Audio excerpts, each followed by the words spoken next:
আমি যাচ্ছি জগন্নাথ দেবকে জগন্নাথ স্নান যাত্রায়। জগন্নাথ বললাম সুভদ্রা মহারানী কি জয়, স্নান যাত্রা যাচ্ছি, স্নান করাতে যাচ্ছি মন্দিরে। আপনাদের এভাবে যাচ্ছি শাড়ি পরে।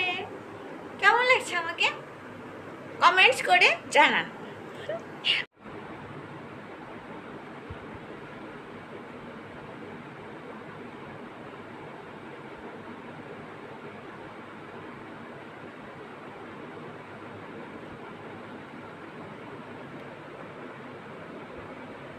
হরে কৃষ্ণ।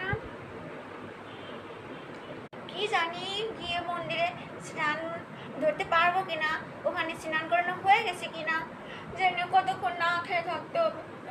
ও মেরো পেলে।